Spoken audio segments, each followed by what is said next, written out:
আসসালামু আলাইকুম প্রিয় শিক্ষার্থীরা। আচ্ছা, কখনো কি এমন হয়েছে যে অন্ধকারে একা চলতে গিয়ে একটু ভয় লেগেছে? কিংবা মনে হয়েছে কোনো অদৃশ্য বিপদ থেকে যদি কেউ আমাদের বাঁচাতো? আজ আমরা আমাদের বইয়ের ৬১ নম্বর পৃষ্ঠার পাঠ ৭ খুলব। আজ আমরা জানব এমন একটি অসাধারণ সূরার কথা, যা আমাদের সব ধরনের ভয়, অনিষ্ট, এমনকি মানুষের হিংসা আর কুদৃষ্টি থেকেও সুরক্ষিত রাখবে। হ্যাঁ, আজ আমরা পড়ব পবিত্র কুরআনের ১১৩তম সূরা, সূরা আল ফালাক। চলুন, কোনো গাইড বই ছাড়াই একদম সহজে আর আনন্দের সাথে আজকের পড়াটি আমরা শুরু করি এবং এর পেছনের চমৎকার ঘটনাটি জেনে নিই। পাঠ ৭, সূরা আল ফালাক। সূরা আল ফালাক আল কুরআনের ১১৩তম সূরা। এটি মদিনায় অবতীর্ণ হয়েছে। এই সূরার আয়াত সংখ্যা ৫টি। এই সূরার প্রথম আয়াতের শেষ শব্দ হল ফালাক। এই শব্দ থেকেই এই সূরার নাম সূরা আল ফালাক রাখা হয়েছে। সূরা আল ফালাক ও সূরা আন-নাসের মধ্যে গভীর সম্পর্ক রয়েছে। এই সূরা দুটিতে বিভিন্ন জিনিসের অনিষ্ট থেকে আল্লাহ তাআলার নিকট আশ্রয় প্রার্থনা করা হয়েছে। এই সূরা দুটি নাজিলের কারণ নিম্নরূপ। একবার লাবিদ ইবনুল আসাম নামক এক ইহুদি রাসূলুল্লাহ সাল্লাল্লাহু আলাইহি তাআলা ওয়াসাল্লাম এর ওপর জাদু করে। এই কাজে সে তার কন্যাদের সাহায্য নেয়। তারা গোপনে রাসূলুল্লাহ সাল্লাল্লাহু আলাইহি তাআলা ওয়াসাল্লাম এর একটি পবিত্র চুল সংগ্রহ করে এবং তাতে ১১টি গিরা দিয়ে জাদু করে। ফলে রাসূল সাল্লাল্লাহু আলাইহি তাআলা ওয়াসাল্লাম অসুস্থ হয়ে পড়েন। জাদুর কারণে রাসূলুল্লাহ সাল্লাল্লাহু আলাইহি তাআলা ওয়াসাল্লাম এর কষ্ট হতে থাকে। এমতাবস্থায় আল্লাহ তাআলা এই সূরা দুটি নাজিল করেন। এই সূরা দুটিতে মোট ১১টি আয়াত রয়েছে। প্রতিটি আয়াত পড়ে প্রতিটি গিরাতে ফুঁক দিলে জাদুর প্রভাব নষ্ট হয়ে যায়। রাসূলুল্লাহ সাল্লাল্লাহু আলাইহি তাআলা ওয়াসাল্লাম সম্পূর্ণ সুস্থ হয়ে ওঠেন। শব্দার্থ: আরবি শব্দ, বাংলা উচ্চারণ, বাংলা অর্থ। আল ফালাক, প্রভাত, উষা। মিন, হতে, থেকে। খালাক, তিনি সৃষ্টি করেছেন। গাশিক্য, রাতের অন্ধকার। ইয়া, যখন। ওয়াক্কাব, গভীর হল, আচ্ছন্ন হল। আন নাফফাসাত, ফুঁক দানকারী নারীগণ। আল উকাদ, গ্রন্থিসমূহ, গিরাসসমূহ। হাসিদিন, হিংসাকারী, হিংসুক। হাসাদ, সে হিংসা করল। অনুবাদ: সূরা আল ফালাক। বিসমিল্লাহির রাহমানির রাহিম। দয়াময়, পরম দয়ালু আল্লাহর নামে। কুল আউযু বিরাব্বিল ফালাক। আপনি বলুন, আমি আশ্রয় প্রার্থনা করি প্রভাতের স্রষ্টার নিকট।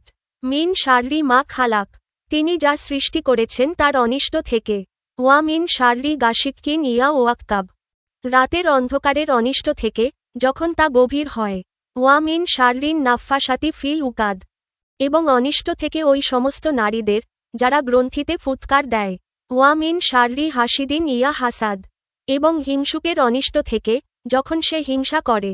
কিছু জরুরি বিষয়।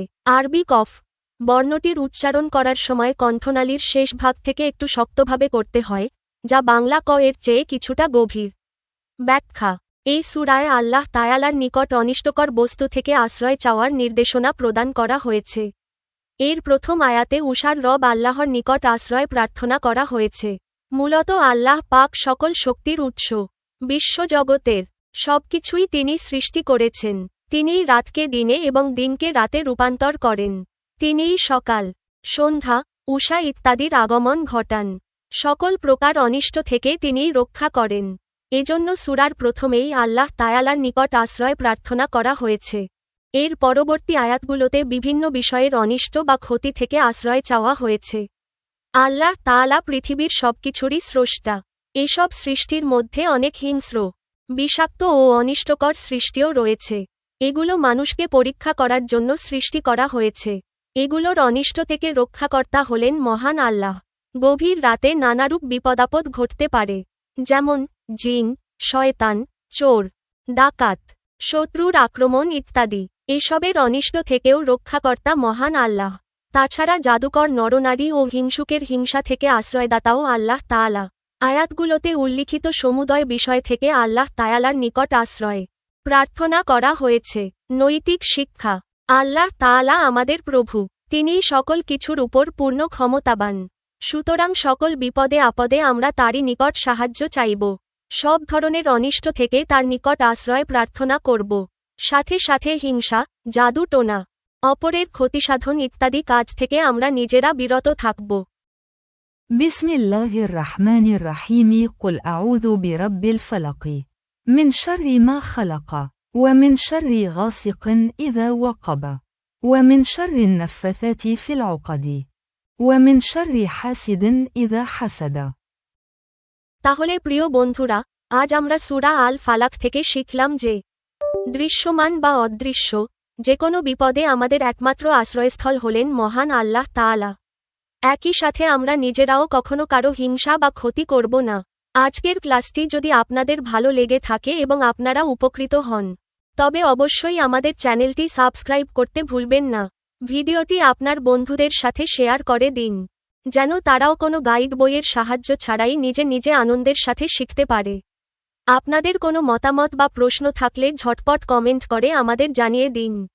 দেখা হচ্ছে পরবর্তী ক্লাসে। ধন্যবাদ সবাইকে।